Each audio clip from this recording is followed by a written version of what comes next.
Paz do Senhor, meus amados irmãos, estamos aqui para mais uma aula, mais uma quinta-feira, e se Deus quiser, estaremos aqui por muitas quintas-feiras ainda com os irmãos.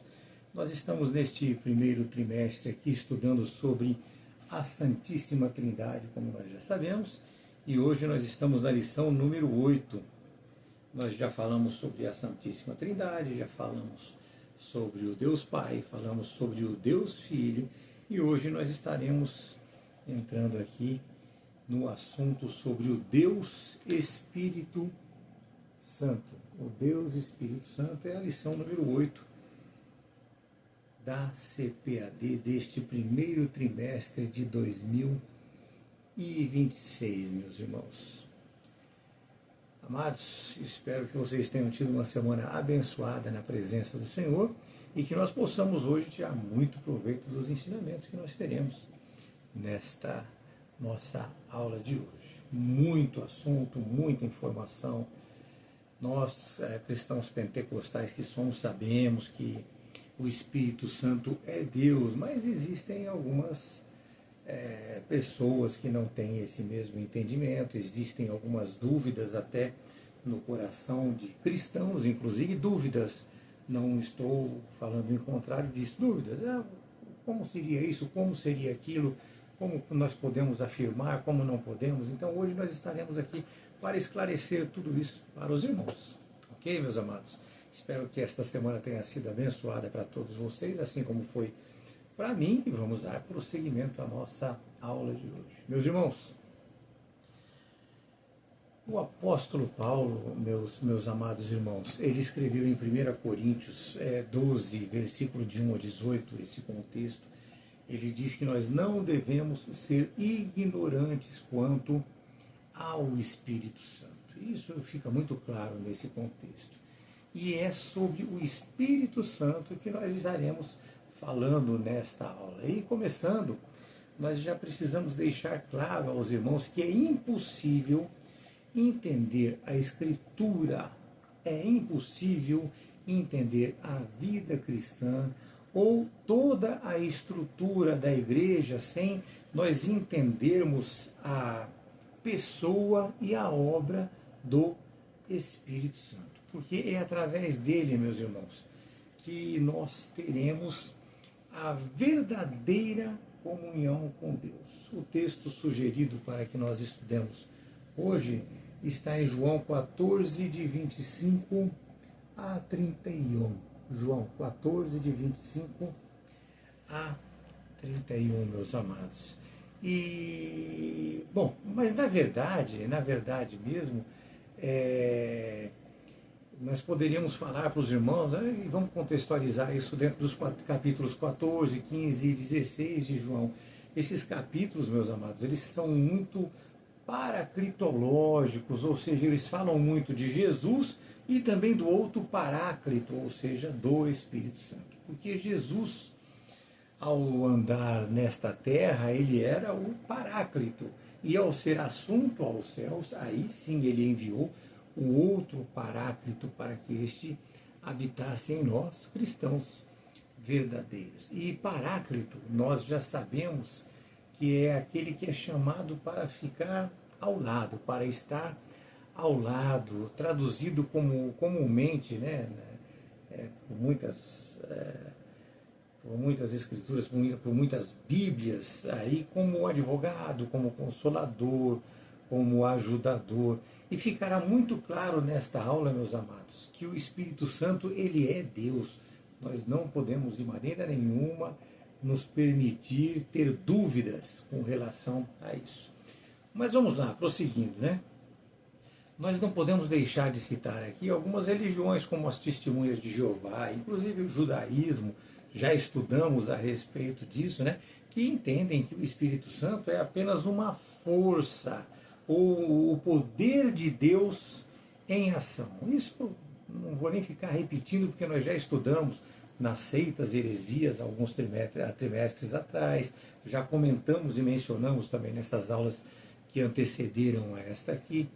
Mas é tão importante quanto conhecer os atributos de Deus e a dupla natureza do nosso Senhor Jesus Cristo é saber que é saber quem é o Espírito Santo. Nós precisamos saber quem é de fato o Espírito Santo. E já de cara nós precisamos deixar claro que o Espírito Santo, ele é uma pessoa, meus irmãos. O Espírito Santo é uma pessoa, repito e entendam isso, nós vamos estudar, prestem muita atenção.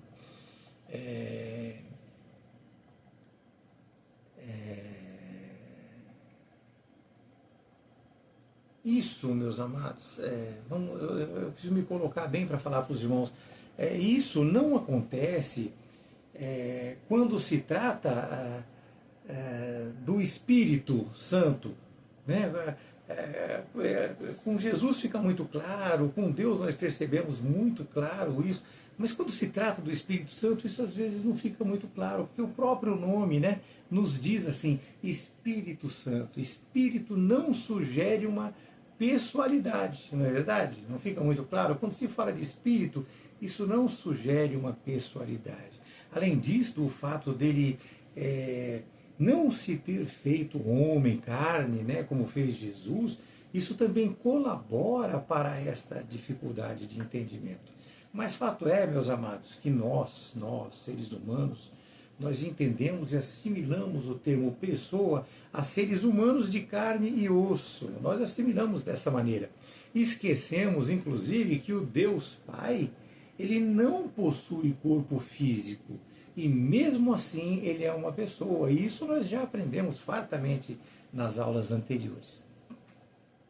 Portanto, nós cristãos espirituais que somos, nós precisamos entender, no sentido que nós estudaremos, que ser uma pessoa é se ter uma personalidade própria. E isto é algo que o Espírito Santo com certeza tem. E as Escrituras trazem inúmeras evidências desta verdade, meus irmãos. E apesar disto, alguns ainda afirmam que estes textos que apresentam o Espírito Santo, apresentam esta personalidade do Espírito Santo, né, seriam o quê? Não personalidades reais, mas personificações, ou seja, eles alegam que são características pessoais aplicado a alguma coisa ou a algo abstrato.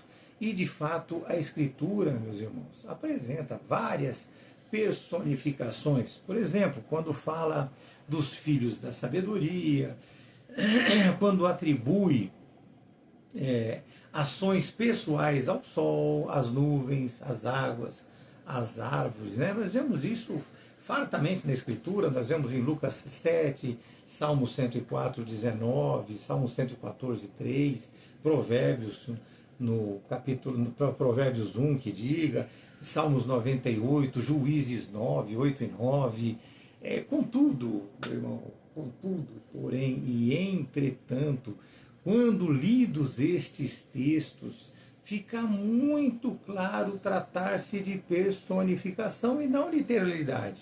Como é que poderia agir o sol? Como é que o sol poderia falar? Como é que a árvore poderia falar? Então isso fica muito claro, percebe-se ali claramente a personificação. Porém, quando as narrativas sobre estas personificações aí são usadas em relação ao Espírito Santo, elas não são cabíveis. Ok? Elas não são cabíveis. Quando nós vemos claramente que o Espírito Santo fala, quando nós vemos claramente que ele dá instruções, que ele faz avaliações, na verdade, meus amados, são tudo isso que falam sobre personificações do Espírito Santo é uma tentativa de desqualificar o Espírito Santo como Deus, como pessoa, né? Vamos dizer mais claramente, como pessoa.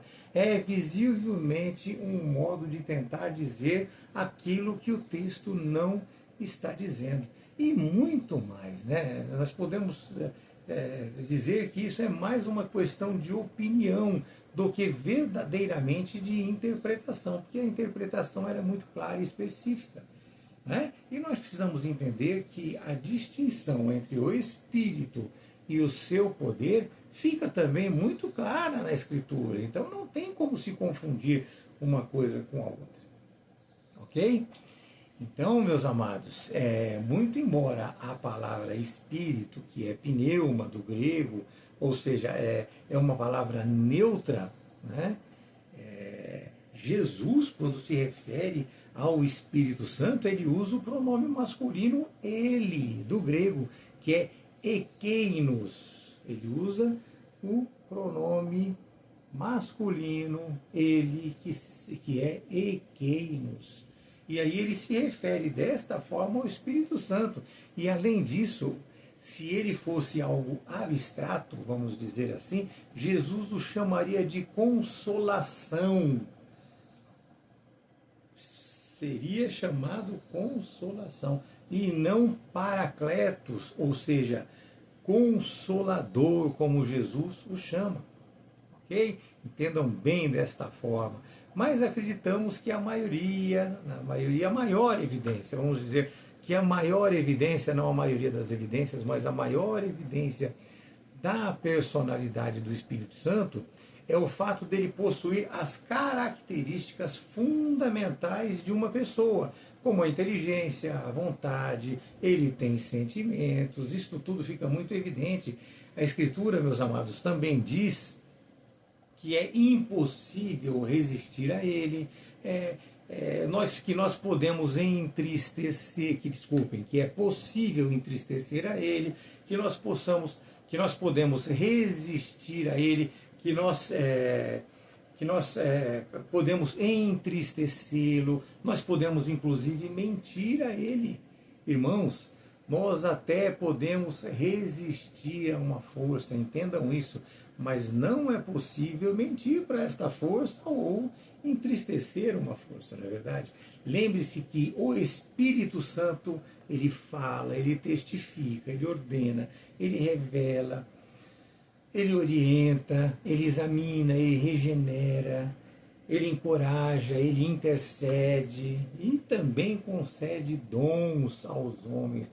Além de convencer, nós sabemos muito, nós vemos isso muito claramente na Escritura, ele convence do pecado, da justiça, do juízo, ou seja, não há como o Espírito Santo ser apenas um poder ou ser apenas uma influência. Ele precisa ser necessariamente uma pessoa para que ele possa conter todos esses atributos, né? Dessa maneira. Então há necessidade que ele seja uma pessoa. E mais especificamente ainda, nós sabemos que ele é a terceira pessoa da Trindade. E quando nós falamos de terceira pessoa, não falamos isso por uma hierarquia, porque não há uma hierarquia entre eles. Existe apenas um Deus, mas existe sim ali uma força do propósito da salvação. Então ele está na terceira pessoa porque ele é a terceira pessoa a ser usada dentro deste propósito, onde cada uma das pessoas da Trindade Divina tem uma função, né? Mas vamos lá, vamos falar um pouquinho também da sua divindade, para que isso possa ficar claro aos irmãos. Amados, por mais que a divindade do Espírito Santo não seja extremamente óbvia na Escritura, como a do Pai, nós vemos que muitas coisas ficam perfeitamente claras. Elas não são óbvias, como é a do Pai. E nem tão afirmada também, podemos dizer assim, como aquilo que é argumentado com relação ao Filho. Embora não tenha essas condições, ela é claramente percebida nas Escrituras, tanto por declarações indiretas como em associações entre o Pai, o Filho e o Espírito Santo em funções de igualdade. Isso precisa ficar muito claro para os irmãos. Nós temos vários exemplos. O que eu vou passar para os irmãos aqui são simples e diretos, né? Mateus 28:19, quando diz assim: portanto, ide e ensinai a todas as nações, batizando-os em nome do Pai, do Filho e do Espírito Santo. Fica muito claro. 2 Coríntios também 13:13, na bênção apostólica, nós vemos ali tanto o Pai, quanto o Filho, quanto o Espírito Santo. E com isso, meus amados, vou deixar nessas duas, mas temos muito mais.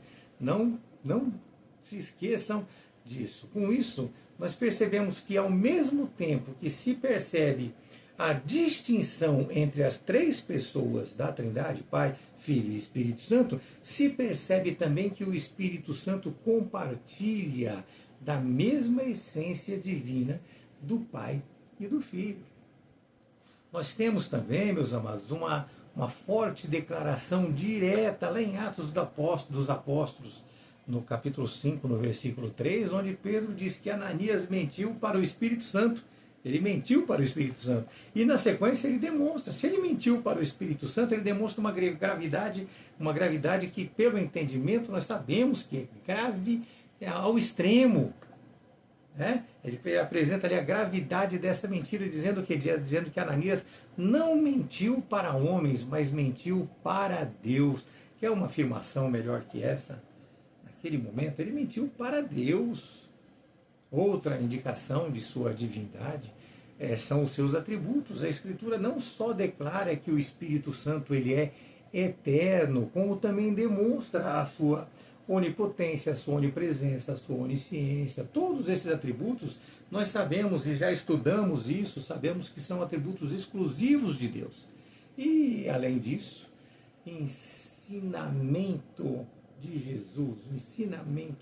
Jesus, de que aqueles que blasfemarem contra ele poderão até ser perdoados, mas quem blasfemar contra o Espírito Santo, este será imperdoável. Só faz sentido essas palavras que eu falei para os irmãos, meus amados, se a honra devida ao Espírito Santo for a mesma que nós devemos ao Pai e ao Filho, conforme está lá em Marcos 3, 29, Mateus 12, 32, Lucas 12, 10, entre outros tantos textos, não é verdade? Sendo assim, nós percebemos que o Espírito Santo não apenas possui uma personalidade distinta, que quando eu falo uma personalidade distinta, ela é separada da do Pai, do Deus Pai e de nosso Senhor Jesus Cristo. Como entendemos também que Ele próprio é Deus. Então ele tem, meus amados, uma personalidade distinta, porque ele faz certas coisas, ele faz cumprir, ele dá cumprimento ao propósito de Deus em certas coisas que foram passadas a Ele. Mas nós entendemos que Ele próprio é o Deus, que é Ele que direciona essas coisas. E é assim que nós podemos entender, meus irmãos, a Trindade Divina. Quanto à sua essência, Ele é um, quanto à sua essência, Ele é um, e quanto à sua personalidade, quanto à sua personalidade, Ele é Deus. Ok? Então, quanto à sua personalidade ou pessoalidade, Ele é Deus. E não podemos esquecer que Deus são essas três pessoas, Pai, Filho e Espírito Santo. Ficou claro para os irmãos? Então, com a sua essência, com relação à sua essência, Deus é um único Deus. Agora, quanto à sua personalidade ou pessoalidade, Deus são os três, Pai, Filho e Espírito Santo. Além de não podermos também confundir, meus amados, as pessoas, nós não podemos dividir a essência de Deus. É desta maneira. Já sabemos que o Espírito Santo é Deus. Precisamos agora saber o que Ele fez. Certeza que Ele é Deus nós já temos, já ficou muito claro que Ele é Deus e por que, como, de que forma nós enxergamos isso na Escritura Sagrada. Agora, o que Ele fez, o que Ele faz e o que Ele ainda pode fazer. E nós precisamos frisar aqui, meus amados, que embora haja uma igualdade eterna entre as pessoas da Trindade, a Escritura ela ensina que tanto o Filho quanto o Espírito são subordinados ao Pai em funções e papéis. Nós estamos falando dessa maneira com os irmãos, precisam entender bem isso. Esta submissão ela é voluntária, nós já aprendemos nas aulas passadas. Toda a ação é realizada em perfeita unidade, harmonia e concordância. É a mais pura evidência de que Deus é amor. Afinal, mesmo antes, meus irmãos, da criação já existia a relação de amor entre o Pai, o Filho e o Espírito Santo. E foi desta forma que Deus estabeleceu o seu plano de salvação e revelou o seu amor pela humanidade e para toda a humanidade. O Pai ordenou, como nós já estudamos, o Filho executou, como nós já vimos, e o Espírito Santo revelou ao homem o que já estava planejado desde a eternidade. Porque fica muito claro que o Espírito Santo atuou na criação do universo, na inspiração da Escritura, na vida dos profetas, na vida dos reis ali do Antigo Testamento. Amados, ele gerou Jesus no ventre de Maria. Nós estudamos isso nas aulas passadas. O Espírito Santo atuou sobre Jesus durante todo o seu ministério e pelo seu poder, meus irmãos, ele ressuscitou Jesus. Romanos 8:11. E é este mesmo Espírito Santo que produz em nós a convicção de que a Escritura é a palavra de Deus.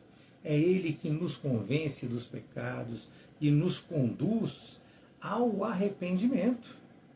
É Ele que gera esse novo nascimento pelo qual nós passamos. É Ele que nos torna filhos de Deus, nos dando a certeza do perdão e a garantia da salvação, desde que nós tenhamos fé e verdadeiramente ouçamos e obedecemos, a palavra de Deus. Além disso, é Ele que direciona nossas vidas, é Ele que nos ajuda a orar, é Ele que intercede por nós diante do Pai. Ele produz em nós a santidade, desenvolve em nós os frutos do Espírito, o amor, a alegria, a paciência, a bondade, a benignidade, a mansidão, domínio próprio. Está lá em Gálatas 5:22, nós falamos muito sobre isso. Volta lá, dá uma olhadinha, dá uma lidinha nisso, meus amados, é muito bom. É também o Espírito Santo que distribui os dons e capacita cada um de nós para a pregação do Evangelho. É desta maneira, cada um com o seu dom, é claro, né? E ele nos reveste de poder para curar, para profetizar, para operar milagres, para discernir as ações malignas das ações divinas. Enfim, a Escritura é muito clara quando diz que Ele é que nos ensina todas as coisas. E pode algo abstrato nos ensinar, a não ser que tenha feito por um ser pensante? Então eu posso desenhar no papel algo que te ensine, mas para poder te ensinar, eu preciso falar, eu preciso tratar e explicar. E o Espírito Santo assim faz. E é por isso que meus amados, que achamos ter um relacionamento com Deus. Então nós temos esse relacionamento com Deus. Mas primeiro nós precisamos saber, entender e conhecer de fato o Espírito Santo. Infelizmente, meus amados, no que se refere à vida espiritual, nós ainda permanecemos na ignorância em muitos casos. Em muitos casos. Então nós precisamos estar em contato contínuo com o Deus Espírito Santo. Deus manifestou a sua presença gloriosa no Antigo Testamento. Já nos Evangelhos, nós vemos que o próprio Jesus esteve conosco, ele esteve aqui conosco, mas depois que ele ascendeu aos céus na era da igreja, ou seja, a era da igreja é até hoje, até os dias de hoje, vai prosseguir até a sua volta. A presença divina se manifesta através do quê? Através do Espírito Santo, e é por meio dele que experimentamos o sobrenatural divino. Então nós precisamos buscar através do Espírito Santo esta comunhão. É através disso, é através dele que nós podemos sentir a presença de Deus e nós podemos sentir a sua presença. E uma vez que o Espírito Santo é uma pessoa, meus amados, e não uma força, nós não só podemos, como devemos, desenvolver um relacionamento com ele através da oração. E visto que ele é Deus, por completo como o Pai e o Filho, nós podemos e devemos sim adorá-lo. Entendam essas coisas, meus amados. É o Espírito Santo que torna possível que o Deus eterno, soberano e maior do que o universo, olha a proporção, realize tudo isso habitando dentro desse pequeno ser, que é o ser humano, dentro de nós. Portanto, se alguém não tem em si o Espírito de Cristo, este não está nele. Romanos 8:9. Se nós não temos dentro de nós o Espírito de Cristo, o Espírito de Deus, Deus não está em nós. O autor desta aula quer também, meus amados, que nós conheçamos aqui, deixa eu só achar que é no 2, ele fala aqui sobre a divindade do Espírito Santo, o debate filioque. Aqui. O debate filioque. Então nós vamos falar um pouquinho a respeito disso aqui. O que seria essa cláusula filioque, né? Que é mencionado neste segundo assunto. Entenda que esta cláusula faz parte de um credo niceno-constantinopolitano. Isso ocorreu lá em 381 depois de Cristo. Nós já estudamos isso, não vou me prender muito a isso, porque nós já estudamos as aulas passadas também. Os credos, meus amados, eles são resultantes de grandes concílios, nós aprendemos sobre isso também. E o que seria um concílio? Nunca em um concílio se reuniam os membros vamos, aqui no caso nós estamos falando da religião, então se reuniam os membros dessa religião para decidir e debater sobre questões doutrinárias. E em certos casos, os concílios são universais ou ecumênicos, né? Que eles eram convocados geralmente pelo próprio imperador. E aí nós temos o Constantino nessa área. E ali, nesta reunião, centenas de bispos da igreja foram convocados a fim de debater sobre a relação intratrinitária. Os papéis do Pai e do Filho, eles já haviam sido definidos lá em Nicéia, alguns anos antes, como nós já estudamos também. Mas quanto ao Espírito Santo, havia ainda muita controvérsia. E as heresias, como o arianismo, entre outras, desviavam o entendimento real da Escritura. E assim decidiu-se nesse credo niceno-constantinopolitano, que foi de Constantino, ele que acionou para essas análises, para este estudo, que nós passamos a entender, e foi designado e foi decidido entre ele que nós cremos no Espírito Santo como Senhor e vivificador, e que ele procede do Pai e do Filho, e que juntamente com eles ele é adorado e glorificado. Portanto, o termo filho que denota que o Espírito Santo procede não apenas do Pai, como já se tinha a ideia, mas também do Filho, né? Em um contraposto ao monopatrismo. O monopatrismo, meus amados, ele alega que ele era procedente apenas do Pai. Isso eu acredito que não esteja na revista, mas é um adendo que eu faço para os irmãos. Então, o monopatrismo, ele alega que ele era procedente apenas do Pai. Isso foi mudado, né, neste concílio. Okay? Mas como vimos, meus irmãos, houve o envio do Espírito Santo para dar sequência à missão ou ao propósito divino, assim que Jesus ascendeu aos céus. Agora entenda que ele não passou a existir aí, naquele momento. Ele sempre existiu. Ele é Deus. Ele está com Deus desde a eternidade. Ok? Agora, na obra da redenção, ele substitui, vamos dizer assim, vamos usar esse termo, ok? Ele não substitui, ele deu continuidade. Nós vamos usar o termo que substitui o Paráclito, porque o Jesus, que era o Paráclito, ele ascendeu aos céus, né? E aí ele foi posto como o outro Paráclito, ou seja, outro da mesma espécie, da mesma essência. E nós já vimos também que o Espírito Santo é chamado textualmente de Deus, apenas para contribuir um pouco mais para os irmãos. né? Além de ter todos os atributos divinos, o autor apresenta também alguns símbolos, né? Além de todos os atributos e dele ter sido chamado textualmente, nós vemos que ele apresenta símbolos que representam a ação do Espírito Santo, né? Ou seja, coisa divina mesmo, coisa que vem do alto. O fogo, por exemplo, lá em Atos 2, versículo 2 e 3, a água lá em João 7, 37, o vento em João 3, 8, uma pomba lá em Mateus 3, 16, o azeite, isso lá em Lucas, Atos, Isaías. Olha, meus amados, para contextualizar fica muito longo, e o que a gente entende e quer que vocês entendam é o que é que nós estamos falando. O Espírito Santo, ele é Deus, ele é uma pessoa da Trindade e é Deus, é isso. Esses, meus amados, esses símbolos, eles denotam a ação do Espírito Santo, que são as suas obras como o Deus Espírito Santo na vida de cada um de nós. Ele é desde o início, nós já falamos isso, né? Desde o início.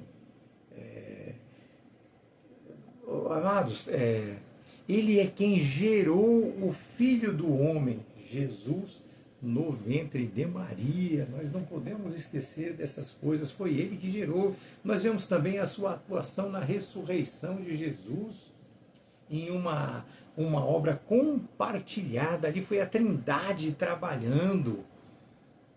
Que Jesus diz que ele é capaz de dar a sua vida, mas de retomá-la. Então o Pai agiu, o Filho agiu, o Espírito Santo agiu. Embora cada um com uma ação, nós entendemos a sua consubstancialidade. Nós já estudamos isso, vocês lembram? E nós percebemos também que o Espírito Santo produz a fé em nós para a salvação. É Ele que opera em nós esse novo nascimento. É Ele que santifica a nossa vida progressivamente. Ele se entristece quando nós nos decepcionamos, quando nós nos desviamos da verdade. Ele tem zelo por nós, Ele cuida de nós. Ele habita no crente, meus amados, e Ele nos insere no corpo de nosso Senhor Jesus Cristo. Enfim, meus amados irmãos, enfim, nós vamos muito longe. Se nós formos falar disso, nós vamos, os nossos estudos, eles vão começar a avançar nas outras aulas que nós teremos, né? Então nós precisamos aqui dar uma segurada, né? Se nós formos falar tudo o que o Espírito Santo faz por nós, a aula poderia se tornar longa demais. E vai se tornar longa demais quando nós estivermos na eternidade. Nós estaremos vendo, agindo, reconhecendo, percebendo visualmente todas essas coisas, né? Mas vamos lá, vamos deixar alguns detalhes para as próximas aulas, não vamos findar aqui, e mesmo com as próximas aulas esse assunto não se extingue não. Tem muita coisa para ser dita, vista e falada, ok? Nós vamos falar nas próximas aulas sobre o espírito regenerador e o espírito capacitador. Amém? Aí nós vamos sair desta área, mas vai ser muita coisa. Eu espero contar com a presença de todos os irmãos nas próximas aulas. Que Deus abençoe você, que você tenha uma semana sempre na presença do Senhor, com muita saúde, paz e harmonia familiar. É o que nós precisamos hoje.